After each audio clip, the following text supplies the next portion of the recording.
Hello everybody, welcome to Meena Says. Please like, share, and subscribe. That's it. This is all about your first tarot deck. It's going to include picking one, preparing yourself, and preparing your cards, bonding with your cards, different things, that you can do to give you options or find the best way that you bond or connect with your cards. Everybody's different. There's no one certain way. First, I want to touch base on if you're going to your store to pick out a tarot deck for yourself.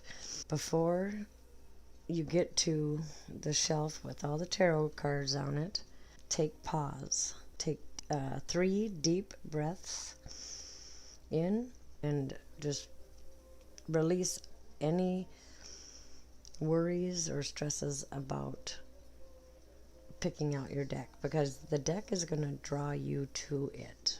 It's going to actually pick you, just like if you were to pick crystals, from the bead shop or the crystal store. As much as we think we're in control of everything, it's not really like that.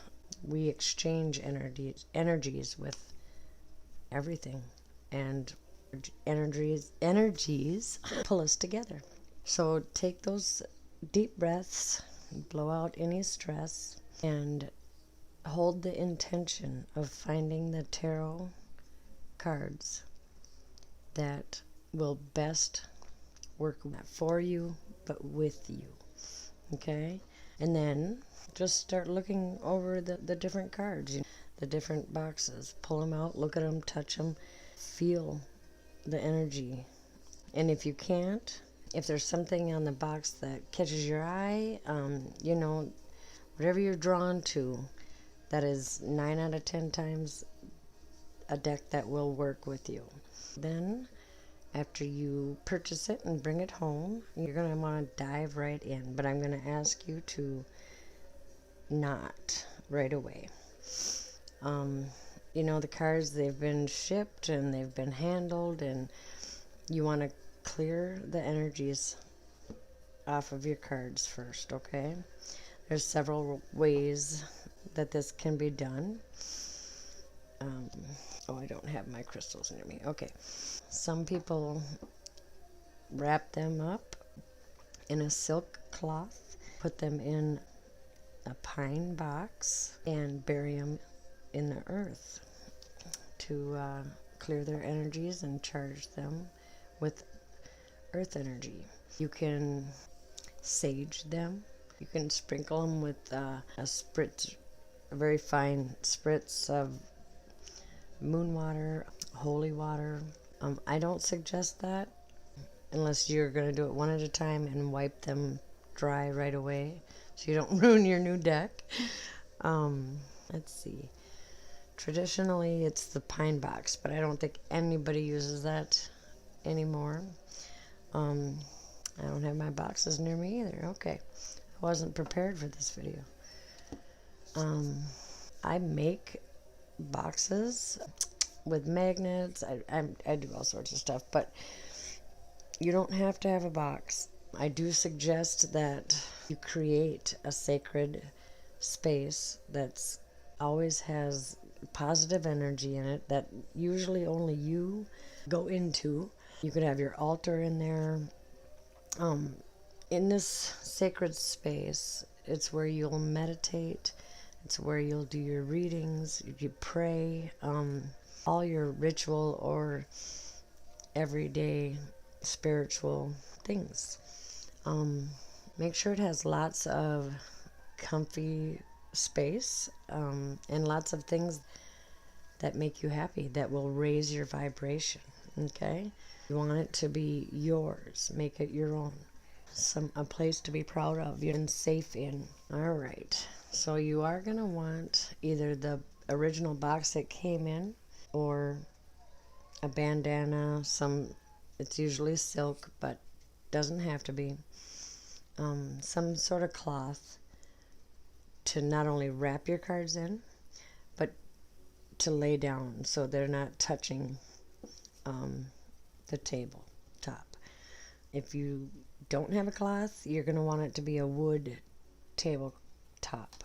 We got to remember that everything is energy, and everything absorbs and gives out energy. So that's why you're being careful with your cards.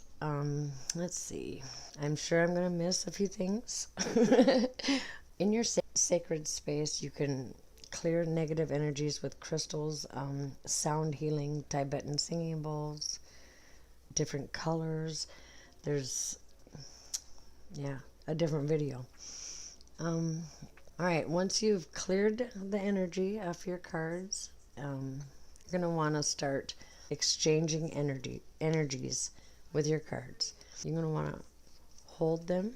I usually hold them near my heart space, near my heart chakra, and I just close my eyes and I breathe in, and I imagine that the cards' energies are coming in and mine are going out into the cards. So I would do that probably 6 to 10 times until you can feel it. If you can feel your cards, then you're bonding, and it's you can also sleep with them under your pillow for a week or however long. When you're sleeping, you're able to sense your cards or exchange energies with your cards. If you do that, I suggest keeping your phone near you or a notebook to write down any dreams that you had before you forget, because it may be messages from your cards. Okay. Before I go into the activity about using your intuition or memorizing keywords or anything, I suggest you do an interview spread. You can find them all over the place. It doesn't have to be a huge spread. It could be 3 to 5 cards. You're going to want to ask, well, anything you want, really. How can we best work together? What is are you a feminine or a masculine energy? How can we best no, that ain't good. Let me see. Just play around with it a little bit. You can do it, more than one. I usually ask it.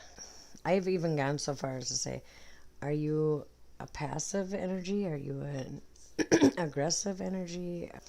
Are you a straight to the point? Do you sugarcoat your messages? All sorts of things. Because you're not only talking to the cards, you're talking to your guides, you're talking to spirit, and you're also making your intention, our thoughts. That's where it all begins. Everything begins with a thought. And then we put energy behind it, and it manifests. That's the word, manifests. Okay, so do an interview spread. If you need to look into the book to see the meanings of the cards so you can kind of figure it out, that's fine. The first thing, I didn't separate my cards into piles, but the first thing I do when I get a new deck, no matter if I know the tarot or not, one good exercise is to lay your cards face down, pick up one at a time, and don't look at it. Just feel it, feel its energy, write down what you're feeling. Card number 1, okay? The first thing that comes to your head, or the first thing that you feel, if you hear anything, if you're sensing kind of fast energy, slow energy, masculine, feminine, if you have to take a deep breath and center again, do that, and then set it face down. Do that with every card. And then you're going to do it again. This time, I want you to feel it just like you did the first time, but then we're going to turn it over, and when you turn it over, the first thought that comes into your head, write it down. Write down the name of the card. This is the Hierophant. So, to me, traditional comes to mind. It's one of the key words. He's also number 5. I had to remember what the Roman numerals were. And then just look at the picture look at all the artwork, the crown. What might a crown mean? He's wearing robes. What might that mean? He has a staff. And at this point, I want you to connect this picture to some experience you've had in your life, okay? So the Hierophant, he's kind of like the Pope. He's traditional. He's a teacher. I think marriage, even though I've never been married, so it's not my experience, but it's my non-experience. So I would write marriage down next to the Hierophant, and then do it again. First, face down, feel its energy, flip it over. The Knight of Cups. Okay, but they'll be in order. Try and keep them in order so you can go through the higher arcana first and then the lower. And do that for each card. There's 78 cards, so that's a lot of writing, but it's good practice, and you're making that connection of the meaning of the card and your personal experience. So, that's a really good connection. It's going to help you remember the keyword or a keyword. That keyword's probably going to be your most important one, or the one you remember the most. You can do this over and over. The next exercise is going to have to be a different video because I'm going to separate my cards for that one. All right, let me think. I think that's about it for this exercise, and for a quick rundown on maybe what you would want to get to accompany your cards. I always have a clear quartz or an amethyst with my cards in the box. It keeps the negative energies away. That's about all I can think of for right now. That's about it. So please like, share, and subscribe. And if you try this exercise and you like it, please leave a comment below. I'd really appreciate it. Thank you.